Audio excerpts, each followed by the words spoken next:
श्वेतामृतवर्षिणीं भगवती नमस्तारसादिनीं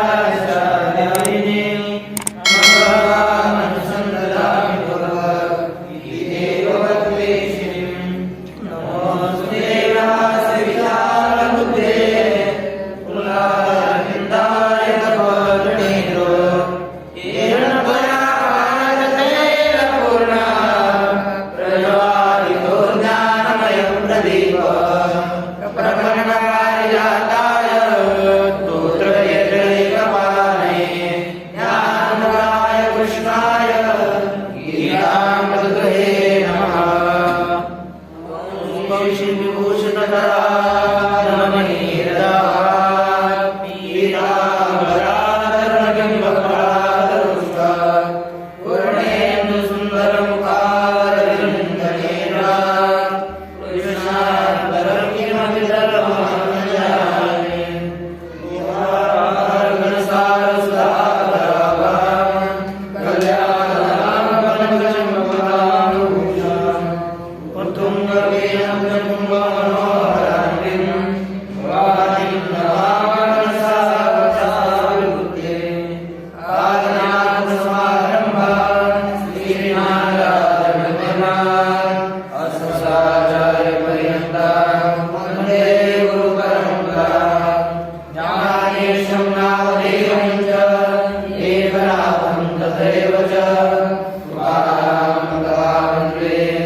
भगवान पंढरीश परमात्मा, श्री ज्ञानोबराय, तुकाराम महाराज, श्री संत एकनाथ महाराज आदि इत्यादी सर्व संतांच्या अलौकिक अयतौकिक अशा कृपेनं आपण श्री क्षेत्र आनंदी मध्ये श्री ग्रंथराज ज्ञानेश्वरीचा विचार करत असताना द्वितीय अध्यायातील जो बुद्धियोग आहे म्हणजे निष्काम कर्मयोग, या निष्काम कर्मयोगाच्या विचाराकरिता आरंभ करणार आहोत. 38 श्लोकापर्यंत प्रासंगिक विषय भगवंतानं अर्जुनाला सांगितला. तत्पश्चात 39व्या श्लोकामध्ये आतापर्यंत सांख्ययोग मी तुम्हाला सांगितला. इथून पुढे ज्ञानयोग, बुद्धियोग अर्थात ज्ञानयोग सांगितलाय. इथून पुढे निष्काम कर्मयोग, बुद्धियोगाचाच शब्दाचा तात्पर्य आहे निष्काम कर्मयोग. नाहीतर तुम्ही म्हणाल बुद्धी म्हणजे ज्ञान, योग आणि योग म्हणजे बुद्धिपूर्वक विचार पुरस्सर केलेला जो कर्मयोग आहे त्याचं प्रतिपादन या ठिकाणी आता केलं जात आहे. जर अशा प्रकारचा कर्मयोग आपण आरंभ केला तर आपणास काय फळ प्राप्त होईल, काय फळ प्राप्त होणार नाही याचं उद्घाटन या ठिकाणी करत आहेत. तरी पहा, न्यहाभिक्रमणाशोस्ति प्रत्यवायो न विद्यते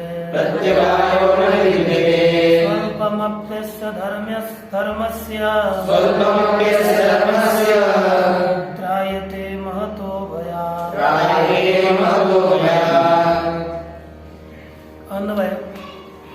सध्याला पूर्ण सरळ विचार करतो, जास्त त्याच्यामध्ये खाचापच नाही काढत, परंतु सरळ सरळ शब्दार्थ आपल्याला कसं कळेल याचं पाहूया. इह अभिक्रमनाश न अस्ति,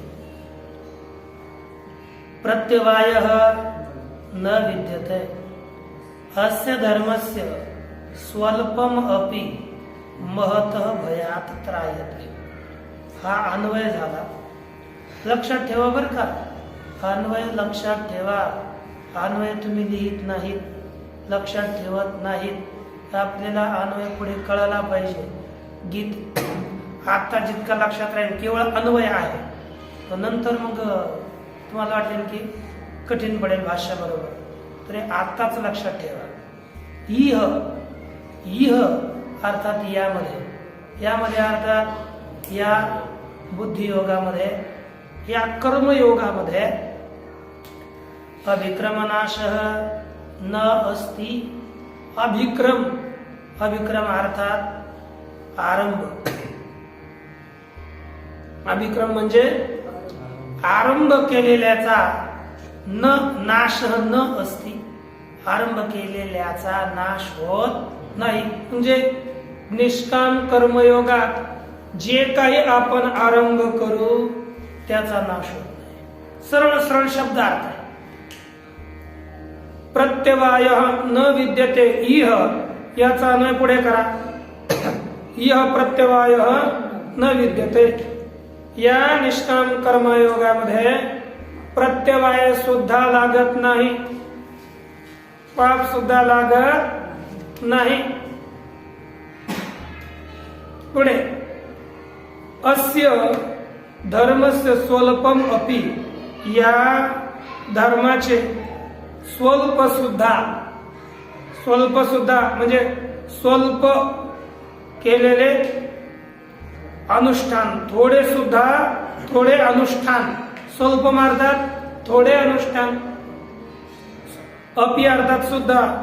या धर्माचे थोडे अनुष्ठान सुद्धा महतो भयात त्रायते, महान भयापासून रक्षण करते. इतका कर्मयोग श्रेष्ठ आहे. म्हणजे दोन कर्म आहेत. एक सकाम कर्म आणि दुसरा निष्काम कर्म. या ठिकाणी निष्काम कर्माची महती गायलेली आहे. सकाम कर्म आपण ज्याची इच्छा करू अशा प्रकारचंच फळ देतं. सकाम कर्मामध्ये कर्म करत असताना यदा कदाचित न्यूनता झाली, कर्मामध्ये थोडी चूक झाली, तर फळाऐवजी आपल्याला विपरीत स्थितीची प्राप्ती करावी लागते. जसं आपणास भागवतामध्ये आपण विचार केला की इंद्र याचा वध करण्याकरिता त्वष्टा अगोदर नाव ते लक्ष देना याग केला गेला की इंद्राचा वध करणारा इंद्र शत्रूवर धस. इंद्राचा शत्रू वाढ या हेतून, म्हणजे इंद्राचा शत्रूचा जन्म व्हावा या हेतून याग केला. परंतु समास केला तर उदात्त, अनुदात्त आणि स्वरित हे जे काही 3 स्वर आहेत या स्वरामध्ये परिवर्तन होत असते. स्वरामध्ये षष्ठी तत्पुरुष समास केला तर तिथला स्वर बदलतो. बहुव्रीही केला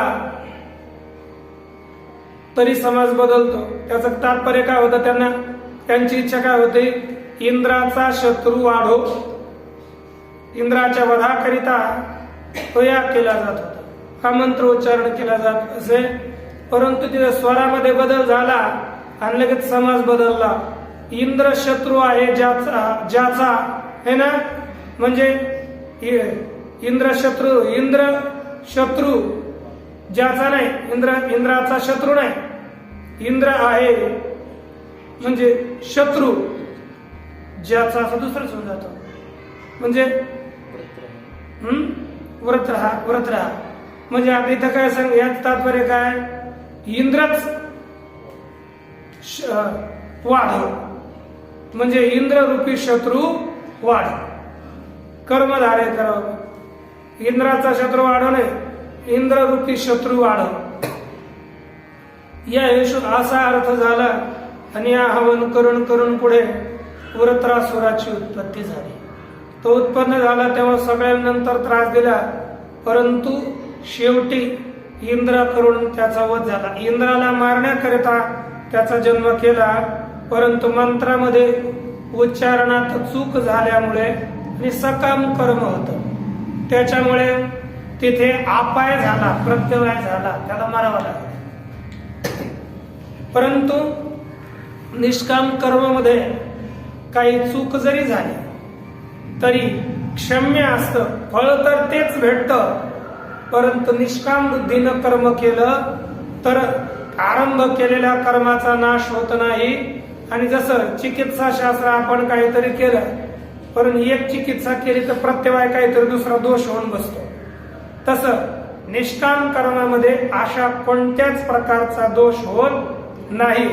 आणि असं जर निष्काम कर्म केलं, थोडं जरी अनुष्ठान केलं, तर ते महान भयापासून आपलं रक्षण करतं. तुम्ही म्हणाल थोडे अनुष्ठानानं महान भयाचं रक्षण कसं होतं, तर एक आहे, आपण थोडं निष्काम कर्म केलं तर एकदा सवय लागली तर काय करणार, आपण पुन्हा निष्काम कर्म करणार, पुन्हा निष्काम कर्म करणार, करता करता करता करता करता करता तो आपला निष्काम कर्म वृद्धिंगत होईल, अंतकरण शुद्ध होईल आणि आत्मज्ञान प्रगट होईल. आणि महान भय जे संसार रूपी भय आहे, जन्म मृत्यूचं चक्र, या जन्म मृत्यू चक्रातून मनुष्य सुटून जाईल, ही स्थिती आहे. म्हणून आपण निष्काम कर्म केलं पाहिजे. जसं भगवंताच्या प्राप्तीकरिता जगद्गुरु तुकाराम महाराजांनी अनेक साधनं सांगितलेले आहेत, म्हणजे त्याचा उद्धार व्हावा म्हणून.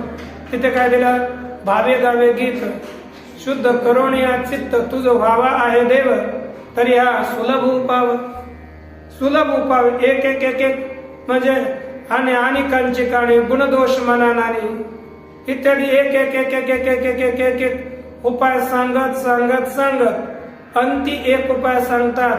तुका म्हणे फार थोडा तरी परोपकार. सगळ्यात काय करा, थोडा तरी तुम्ही परोपकार करा. याने काय होणार आपल्याला, भगवंताची प्राप्ती होतात. थोडे उपकरण थोडीच प्राप्ती होते, परंतु थोडा उपकार त्यानंतर ते अधिक उपकार करण्याची सवय लागते. सवय लागून लागून अधिक उपकार होणं, अंतःकरण शुद्धीपूर्वक ज्ञान जसं होईल तसं आपण इथे सुद्धा थोडा जरी धर्म केला तरी सुद्धा ते आपल्याला महान भयापासून तारू शकतो. असं हे कर्म आहे. तरी पहा, यामधून काय काय फलाची प्राप्ती होते. ज्ञानोबराय बोलतात, तैसे अहिक तरी नसे आणि मोक्षूत उरला असे जेत पूर्वानुक्रम दिसे सुखाळत. तैसे अन्वय, तैसे जेथ अहिक तरी न नशे आणि मोक्षूत उरला असे जेथ पूर्वानुक्रम. मी तर उभी झाली हा जेथ चोखाळत पूर्वानुक्रम दिसे. एक जेथ चोखाळत, तैसे जेथ चोखाळत पूर्वानुक्रम दिसे तेथ ऐक तरी न नशे आणि मोक्षूत उरला असे. तैसे जेथ चोखाळत पूर्वानुक्रम दिसे तेथ ऐक तरी न नसे आणि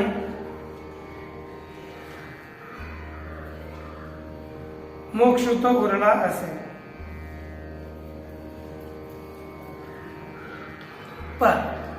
तैसे अर्थ, तैसे तैसे म्हणजे त्याप्रमाणे. पूर्व जी ओवी गेली, पूर्वी कोणती ओवी होती? जैसे वज्र कवचले जे नक्षत्राचा वर्ष असायचे परिजयते शिवरी जे अचुंबित. म्हणजे जर आपण चिलखत धारण केलं तर आपल्या शरीराला एकाचाही कशाचाही स्पर्श होत नाही. म्हणजे एकाही शस्त्राचा स्पर्श न होता आपण जिंकून राहतो, है की नाही? अचंबित, शस्त्रांचा स्पर्श न होता जिंकतो मनुष्य. त्याचप्रमाणे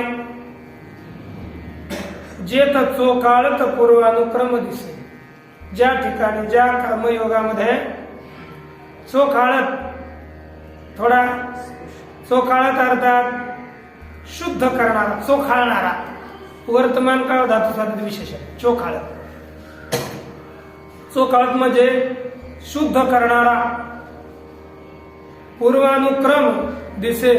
पूर्वीचा अनुक्रम म्हणजे पारंपरिक कर्माचा क्रम.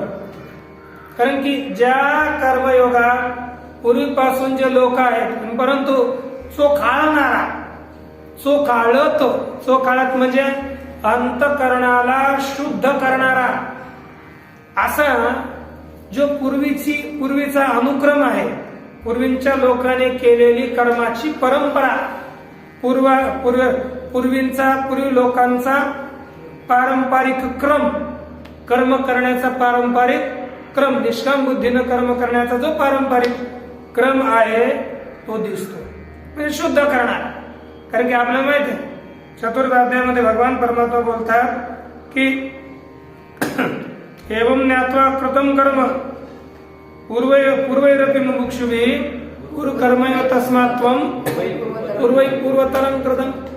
म्हणजे पूर्वीच्या लोकांच्या पूर्वी ज्यांना केलेलं आहे असं जे कर्म आहे तेच कर्म तू कर. कारण की यांनी काय केलं, मागील मुमुक्षु जे होते ती ऐसिया जाणून माते कर्मे केली समजते धनुर्धरा परी बीजे जैसी धरी नुगवतीची पिरिले तैसी कर्मेची परितया झाली मोक्ष. म्हणजे त्यांनी कर्म निष्काम बुद्धीनं केलेली आहे. मग ती कर्मच त्यांना अकर्माला हेतू झाले. म्हणजे अंतःकरणाधिकांना शुद्ध करणारा असा जो पूर्वीचा क्रम आहे तो ज्या निष्काम कर्मयोगामध्ये दिसतो, जे ते दिसतो तेथ त्या निष्काम कर्मयोगामध्ये ऐक तरीन नसे. ऐक म्हणजे ते जर कर्म केलं तर ही अलोकातील आपला काहीच नाश होत नाही, ही अलोकातील फळाचा नाश होत नाही. ऐक तरी न नसे आणि मोक्ष तो उरला असेल. मोक्ष तर उरलेलाच आहे. म्हणजे तो काय होणार, कर्म करणार, त्याला ऐक फळ निष्काम कर्म केलं तर असं नाही की त्याला फळ भेटत नाही. ऐक त्याचा काहीच नाश होत नाही, त्याला इथलं सुद्धा फळ भेटतं, परंतु बुद्धी निष्काम असते एवढ्याच आहे. त्याला फळ भेटत असं नाही, इथला ऐक फळाचा लाभ होतोच होतो, आणखी एक अधिक लाभ होतो आणि त्याला अंतःकरण शुद्धी होऊन ज्ञान प्राप्त होऊन मोक्ष त्याला अधिक उरलेला आहे. आणि जो सकाम मनुष्य आहे अशा मनुष्याला ज्याची इच्छा करतो तेवढंच फळ मिळतं, ज्याची इच्छा करतो तितकंच फळ मिळतं. म्हणून निष्काम कर्म केलं तर 2 हातों में लड्डू आणि सकाम कर्म केलं तर एकच, ते सुद्धा चुकलं तर गेलं खड्ड्यात. म्हणजे समस्या राहते. म्हणून मनुष्यानं कधी निष्कामतेनं कर्म केलं पाहिजे. तरी पुढे पहा आणखी काय होतं, पहा आपण कर्म कसं करावं. माऊली बोलतात कर्माधारे रहाटीजे परी कर्म फळ निरीक्षिजे जैसा मंत्रज्ञून बाधिजे भूत बाधा. कर्माधारे रहाटीजे अन्वय कर्माधारे रहाटीजे परी कर्म फळ न निरीक्षिजे जैसा भूत बाधा मंत्रज्ञून बाधिजे. आता मनुष्यानं कर्म कसं करावं. जो पूर्वानुक्रम आहे तो ज्याच्या म्हणजे शुद्ध करणारा जो पूर्वानुक्रम दिसत आहे तेथे ऐकाचा नाश होत नाही. आपल्याला नंतर मोक्षाची सुद्धा प्राप्ती होते, परंतु तो पूर्वानुक्रम आहे कसा, आपण कसा करायचा, तर सांगतात एक पा कर्माधारे राहतीचे, म्हणजे कर्माच्या आधाराने, कर्माच्या निमित्तानच, कर्माच्या आधाराने काय करायचं, पण कोणतं कर्म, शास्त्रविहित कर्म, कोणतंही कर्म नाही, कर्माधारे अर्थात शास्त्रानं सांगितलेल्या कर्माच्या आधारानं राहतीचे, आपण आपला व्यापार करावा, वागावं तसं, शास्त्र जसं सांगेल त्या कर्माच्या अनुषंगानं आपला, त्याच्या आधारानं आपण व्यापार करायचा, वागायचं तसं, परंतु परिकर्म फळ न निरीक्षिजे, हे की नाही. आता दुसरा एक आहे ना, आपण कर्माच्या आधारानं राहतीचे, म्हणजे कोणतेही कर्म असेल, शास्त्रात जे जे कर्म सांगितलेलं असेल, याग असा करावा, संध्या अशी करावी, कुठे काय करावं, हे सगळं सांगितलं असतं, तर जे कर्म आहे त्याप्रमाणे आपण करायचं. कर्म जसं जसं सांगितलं असेल तसं तसं राहतीचे, तसं तशी सगळी ती क्रिया करायची, पूर्ण यथोसांग करायची, विहित करायची, एकही उणीव भासू द्यायची नाही. तरी परंतु काय करायचं, परिकर्म फळ न निरीक्षिजे, परंतु कर्मफळ आपण कर्माच्या फळाकडे दृष्टी ठेवणे, लक्ष ठेवणे, त्याला पाहून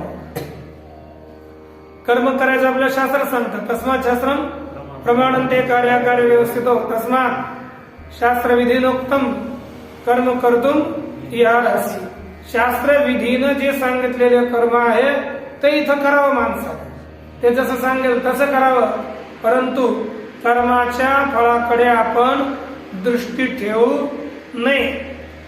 मग काय करावं, आधीची फळी असं तुटिया कर्मे आरंभावी धनंजया, म्हणजे अगोदरच फळाविषयी आशा सोडून कर्माचा आरंभ करा. मग काय होतं, परावे बाळ घाया पाहिजे जैसे, आपण म्हणजे कर्माकडे आशा, फळाची आशा न ठेवता आपण कर्म करावं एवढं सांगतात. अथवा जसं पिंपरी माहिती काय श्री,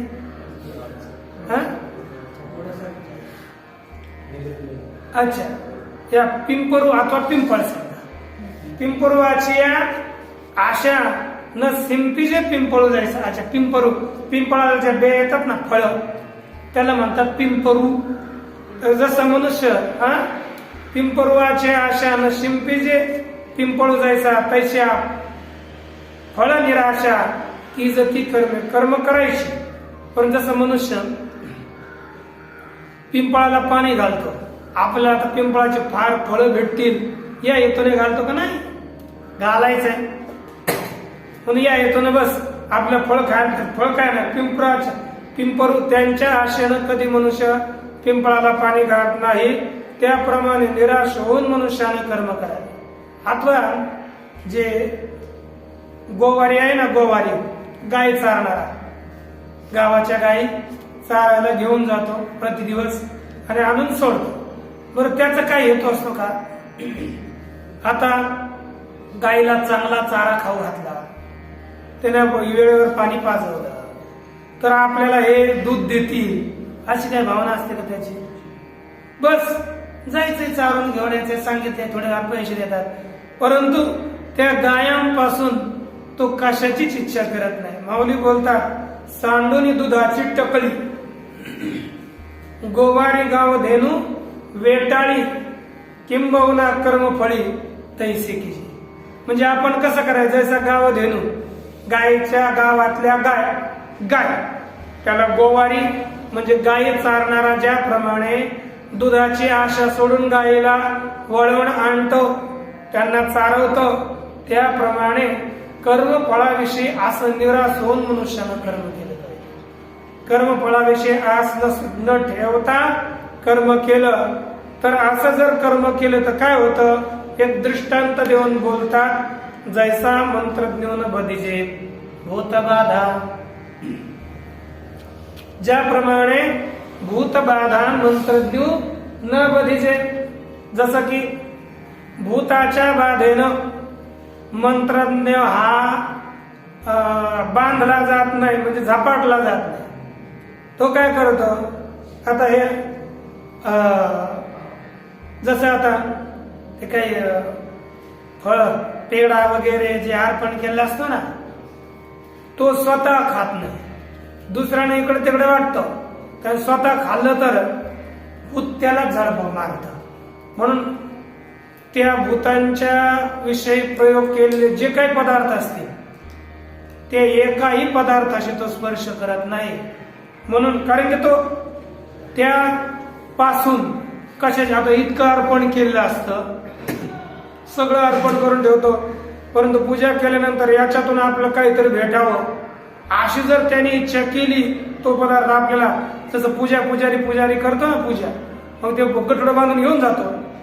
परंतु यानं जर तसं केलं, त्याच्यात आसक्ती ठेवली, तर भूत बाधायला झाल्याशिवाय राहणार नाही.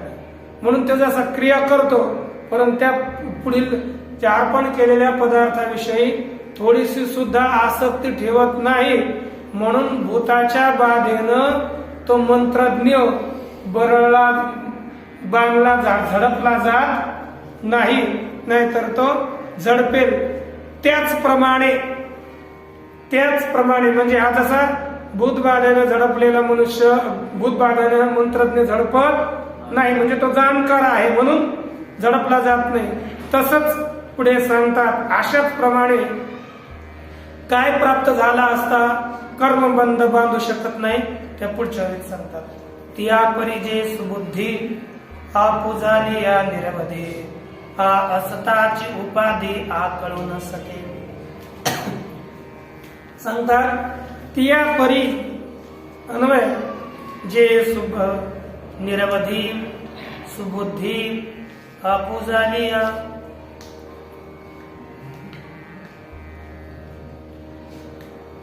हा असताची उपाधी आकळू न शके. आपूज आली आणि निरवधी हाच पाठ आहे ना. हा इथे दुसरा पाठ आहे आपुलिया, मामांचा पाठ आहे त्या परी सुबुद्धी आपू है ना. त्या परी जे सुबुद्धी आपुलिया निरवधी हा असताची उपाधी आकळू न शके. आपुलियाचा अर्थ काय वाटतो, चांगला वाटतं.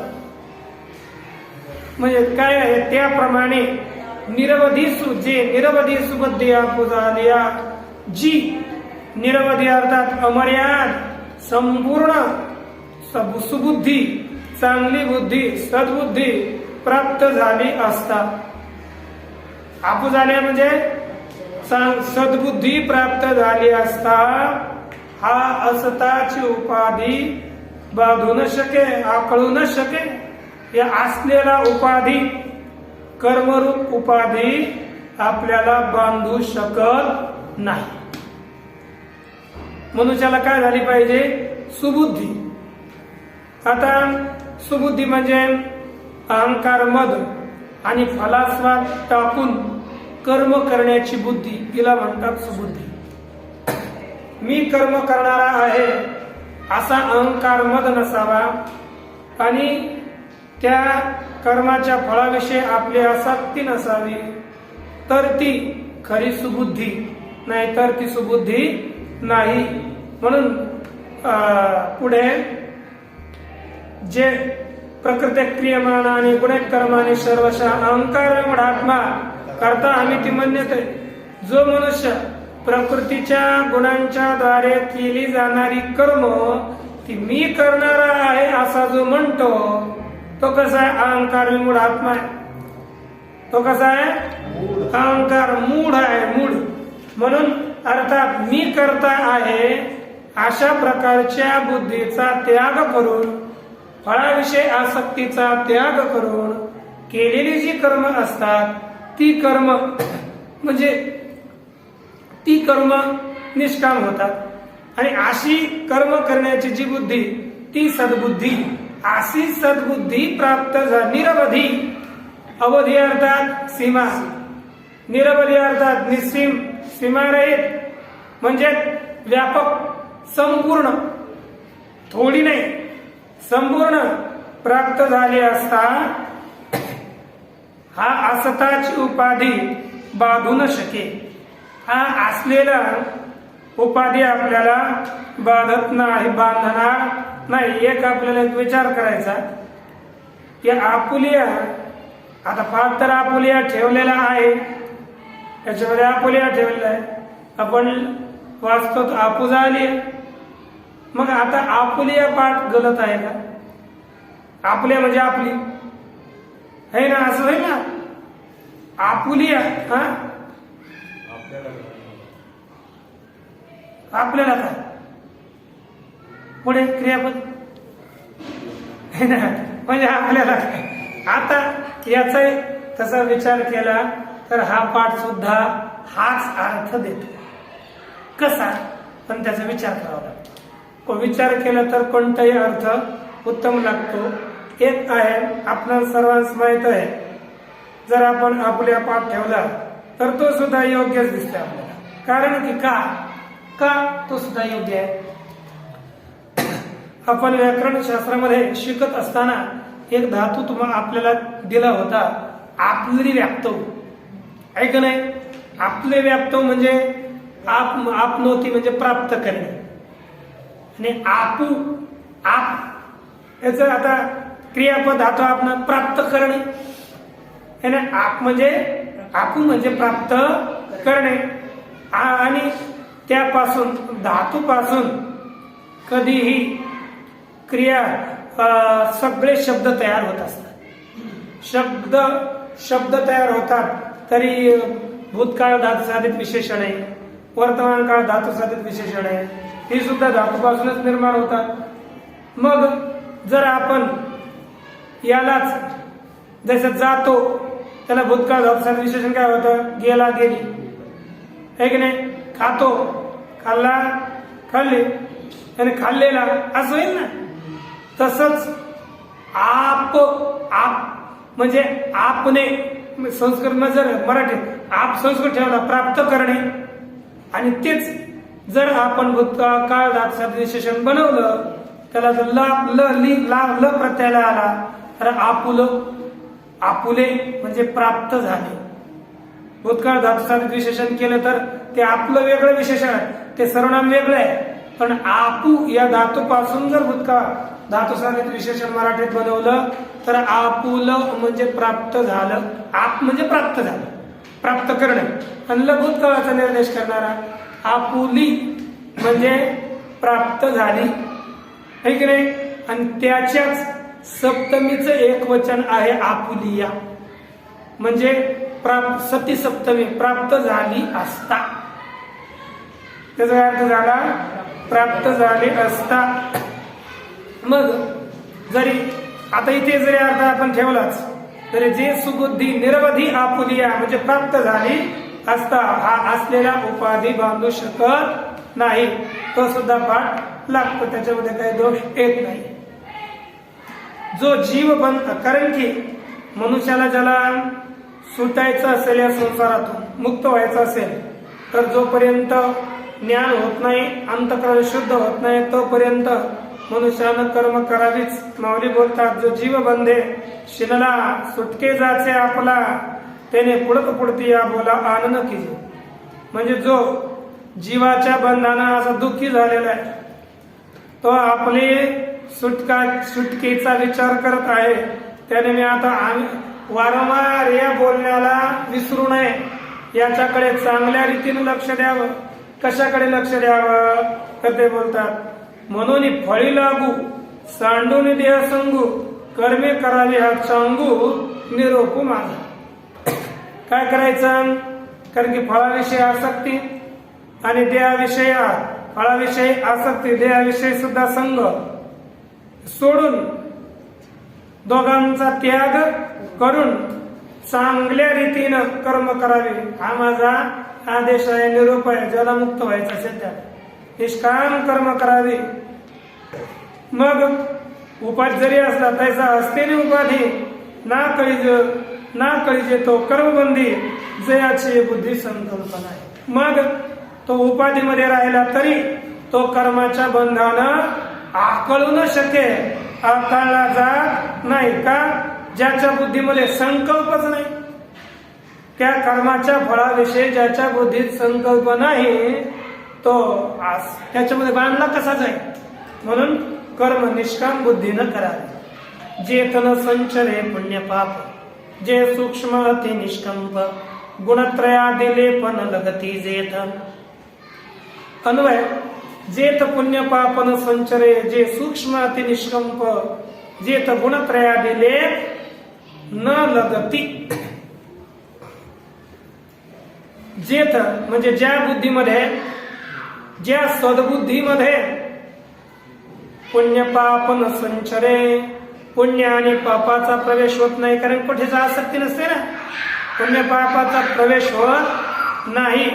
जे सूक्ष्म ते निष्काम, जी निष्काम बुद्धी अतिशय सूक्ष्म आहे, निश्चल आहे, अटळ आहे, आढळ आहे, आणि ज्याच्यामध्ये गुणत्रयादि लेपन लगती, तीनही गुणांचा संपर्क संबंध ज्या बुद्धीशी होत नाही, अशी बुद्धी प्राप्त होते. है की नाही? अशी जी बुद्धी आहे ती प्राप्त झाली पाहिजे. बरं, ही बुद्धी होती कसे? ती कशी आपल्या अंतःकरणात निर्माण होईल? माऊली बोलतात, अर्जुना ते पुण्यवशे, जरी अल्पची हृदय बुद्धी प्रकाशे, तरी अशेषही नाशे संसार भय. अन्वय, अर्जुना ते बुद्धी पुण्यवशे, अल्पची जरी हृदय प्रकाशे, तरी अशेष संसार भय नाशे. भगवान बोलतात की अरे अर्जुना, ती बुद्धी, ती निष्काम बुद्धी, कधी निष्काम कर्म करण्याची बुद्धी सकामाच्या अंतःकरणात होत नाही, ते पाप्याच्या अंतःकरणात होत नाही. म्हणजे आपण काहीतरी तिथे फाटेच फुटणार, मी कशाला करू, बरं मला तो काय देणार आहे, बरं सेवा करून काय करायचंय, याशी म्हणजे पाप्याची बुद्धी कधी उलटीच चालते. ते चांगला मार्गाने शोधवणारच नाही, ते म्हणजे सकारात्मक मार्ग आपला शोधवला जाते. बरं, हे करूनच काय करायचं? आता तुम्ही कोण म्हणता असाल संस्कृत बोला म्हटलं तर मागे काय करणार, काय करायचं बोलून, कारण की पाप संचारलेला असतं ना. खरंच आहे, त्याच्यामध्ये संस्कृती भाषा देव भाषा आहे, आणि ती आपल्या मुखात यायला पुण्य काय कमी लागेल का? पुण्य बिना पुण्याची ती भाषा आपल्या मुखात येईल, तिला कमी. बरं, तुम्ही पुण्यवान आहेत मला दाखवा, है ना, बोलून दाखवा. आहेत की नाही, तुम्ही बोलून दाखवा, आहे की नाही? तेच ते पाहा कारण की अजून पुण्यवशे अल्पची हृदय बुद्धी प्रकाशे. जर ती बुद्धी अल्प जरी पुण्याच्या निमित्तानं अल्प सरी हृदयामध्ये प्रकट झाली, तरी अशेषही संसार भय नाशे. तर सगळेच संसाराचं भय नष्ट होऊन जातं. म्हणजे अल्प जरी आली, ही निष्काम बुद्धी आली, तरी सगळं संसार भय नष्ट होतं. मग आपल्याला असं वाटतं, महाराज आता ही अल्प बुद्धी जरी असली, अल्पनं काय होत नाही, अल्पनं काही होत नाही. तर ज्ञानोबराय बोलतात, अरे तुम्ही अल्पाला अल्प समजू नका. तो बुद्धी अल्प आहे, पण तिचं कार्य किती महान आहे हे पहा ना, हे ना. तर तेच सांगण्याकरता पुढच्या श्लोकाचा आश्रय करून बोलतात, व्यवसायात्मिका बुद्धी, व्यवसायात्मिका बुद्धी, रेतेह कुरुनंदन, रेतेह कुरुनंदन, बहुशाखायनन्ताश्च, बहुशाखायनन्ताश्च, बुद्धयो व्यवसायिना, बुद्धयो व्यवसायिना. हे कुरुनंदन, यह व्यवसायात्मिका बुद्धि एका, ही अव्यवसायिनां बुद्धयः बहुशाखाः अनंताः च।